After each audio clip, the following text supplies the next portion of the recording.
seres assombrados, seres sobrenaturais e paranormais. Eu sou Krisianovich e hoje nós vamos falar sobre tipos de assombração. Roda a vinheta. Você está no canal Paranormal e Sobrenatural.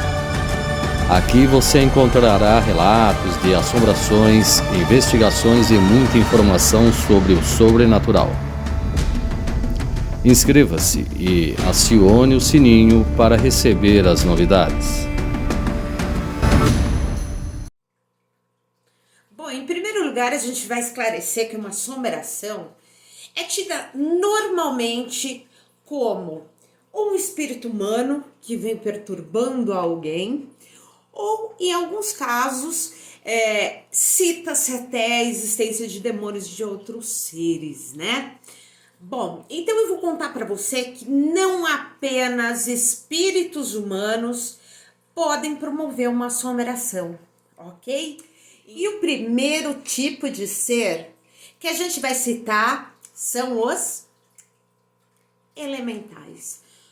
Os elementais, quando estão desvirtuados, desalinhados com a natureza, eles podem sim promover uma assombração, bastante ativa, por sinal. E como é que um elemental ele se torna desalinhado? Bom, então você pensa num rio, um rio sujo, um rio degradado, né? Então, os elementais que ali estão, eles perdem o contato direto com a Mãe Terra, que vinha através desse rio, desse elemento natural, certo? Então, o que vai acontecer é que esse elemental desse lugar, ele passa a agir de uma forma errática. Ele não será suave como todo elemental da água, ele não será voltado à emotividade positiva, mas sim à emotividade negativa. Ele vai vibrar em raiva, ele vai vibrar em ódio, ele vai perturbar, ok? Bom, o segundo tipo de espírito, de entidade, de ser que pode perturbar, trazendo uma assombração em si, é aquilo que a gente chama de espírito natural. E não é elemental não, tá? Bom, então, estes seres, eles estão muito acima, energeticamente, dos elementais, então eles podem realmente promover uma assombração pesada, com efeito poltergeist, ou seja, com telecinésia, ou seja, objetos se movendo e tudo aquilo que uma assombração clássica traz. São os ruídos inexplicáveis, são as agressões energéticas, entre outras coisas, né? Bom, e a gente assim, na verdade, né, eu vou dizer para você que a sua avó, o seu avô, os antigos, tinham uma sabedoria imensa em tratar dos espíritos naturais, né? Então eu vou dar alguns exemplos, né, desses espíritos naturais que podem aí estar dentro de um processo de poltergeist, um processo de assombração ativa, ok? Bom, então eu vou começar falando, por exemplo, né, de uma coisa muito conhecida, né?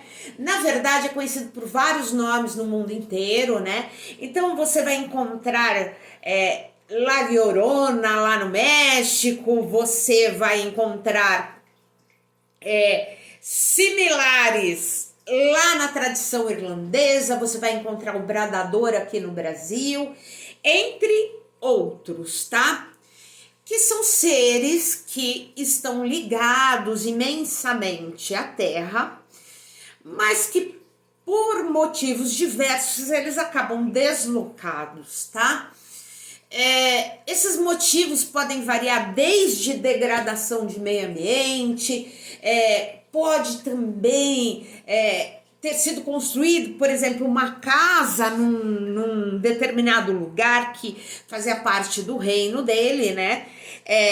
Geralmente são espíritos que eles trazem em si a capacidade de fazer um ruído muito semelhante a um choro ou a um grito, né? Eles lamentam, eles gritam, para alguns eles até têm uma espécie de canto meio fúnebre, meio sinistro, né? E a verdade é que ele pode ser portador de, vamos dizer assim, de maus agouros, ele pode ser portador de más notícias, né? Mas a grande realidade é que este tipo de espírito é bastante agressivo, ok? E um outro ser natural que também costuma causar assombrações é a sereia. A sereia não é elemental, tá? Eles são espíritos que estão ligados à água doce, água salgada, certo? Água de poço também, ok? E você vai encontrar também nas mais diversas culturas. Você vai encontrar lá entre os eslavos o Bodianoi, eu tô lendo aqui, tá, gente? A Russalka, né? Que é mais encontrada ali na região da Hungria, vai até a Rússia, né? Os índios americanos citam o Manegish, os alemães tiveram as Lorelei, os britânicos, em especial lá nas Ilhas Britânicas, né? Os Kelpis, e entre outros nós vamos encontrar esses seres que estão muito ligados à água. Aqui no Brasil nós temos os caboclos d'água, né? Se desvirtuam, se desalinham com a Mãe Terra pelos mesmos motivos que a gente já citou, tá? Bom, e o que acontece é que estes seres também são bastante agressivos. Daí talvez aquela ideia, né, da sereia que leva para a água. Ah, tá, mas assim, ele não vai aparecer numa casa? Não, mas tem muita gente que mora na beira do rio, mora numa praia, ou tem um poço, às vezes, que não tá bem aterrado em casa, e pode trazer um espírito desses que perturba, causa poltergeist, né? Também tem muito conjurador de magia que atrai esses seres, os desvirtua e dentro dessa ideia praticam malefícios. E aí eles podem até estar dentro de uma casa, por exemplo. Agora a gente vai falar dos Wendigo, né? O Wendigo, na verdade, né, é como os nativos norte-americanos, né, chamam espíritos que são guardiões de terras sagradas, em especial os cemitérios, né? E quando essas terras são violadas dentro dessa sacralidade, eles costumam ser muito, mas muito agressivos, né? Entre índios brasileiros, entre aborígenes, entre vários tipos de nativos, né? Você se enxerga este espírito natural que cuida dos cemitérios e que é desvirtuado na medida em que essas terras são invadidas, não são respeitadas e, como eu disse, né, todo filme, né, talvez desde Poltergeist tenha um cemitério indígena embaixo da casa assombrada. Nem sempre é o caso, mas se for o caso, é complicado. Um outro ser natural que a gente vai tratar agora, a gente vai dar o nome de Striga, tá? Na verdade, né, Striga vem do folclore escandinavo, tá? Para alguns é um tipo de bruxa, para outros é uma espécie de vampiro, mas nos dois casos, o Striga, ele suga a energia vital dos seres habitantes ali da região onde ele está assombrando, tá? A grande verdade é que o Striga é um tipo de espírito natural que tá ligado ao ciclo da vida, né? E que mantém este ciclo da vida, inclusive o ritual da passagem ao mundo espiritual, tá? Eles, na verdade, são espíritos que acabam atacando esses seres, deixando essas pessoas doentes. Eles também são muito, muito, muito barulhentos, especialmente à noite, tá? E até essa ideia também, inclusive do Striga, tá ligado ao Doppelganger, né? Que é, na verdade, assim, um ser, né? Da mitologia europeia, que ele, na verdade, ele copia uma outra pessoa. A grande realidade é que o Striga, segundo os estudiosos, ele não tem uma forma específica, né? E que, às vezes, ele acaba copiando uma forma de um ser, né? Por isso essa ideia de duplo, do Doppelganger, né? Muita gente diz que o Striga pode ser afastado com cruzes, com alho, né? Com algumas moedas de prata ou de bronze, né?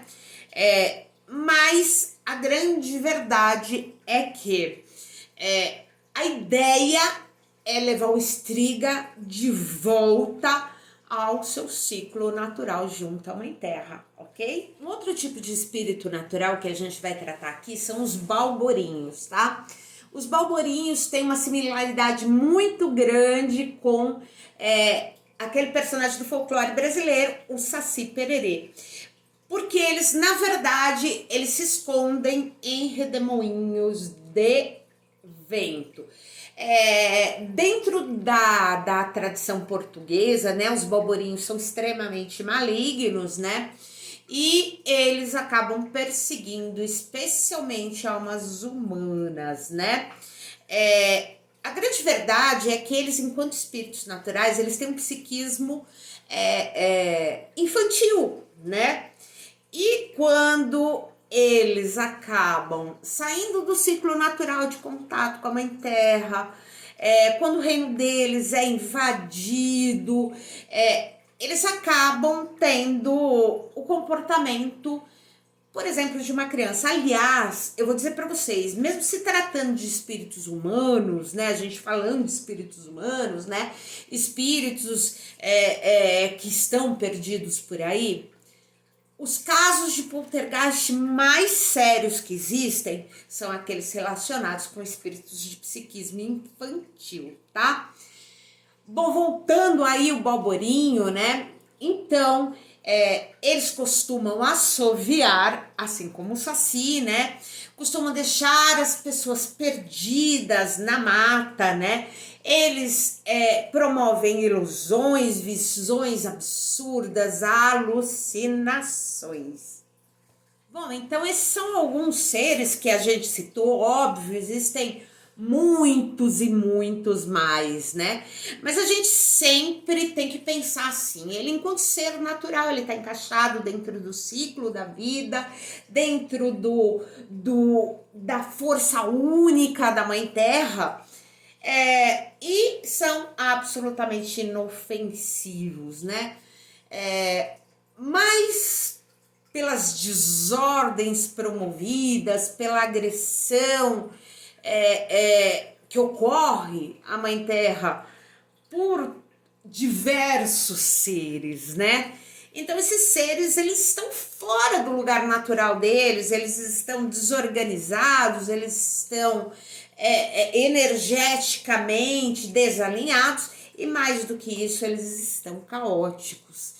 Então, a grande ideia, né, é que mesmo o investigador paranormal, ele pode sim trabalhar com estas ideias. Eu vou dizer para vocês assim, que o folclore tem muito de verdade, tá? Então, nem sempre a coisa é como é descrita por aquele que acredita, por exemplo, num Saci Pererê, mas a coisa é muito semelhante, caminha muito ao lado. E faz parte da vida do investigador paranormal ele ter conhecimento a este respeito, porque isso é importante, isso soma, né? E vai trazer uma investigação mais do que perfeita. Então, meus seres sobrenaturais e paranormais, um enorme, mega, ultra blaster beijo para vocês e vejo vocês. Até a próxima!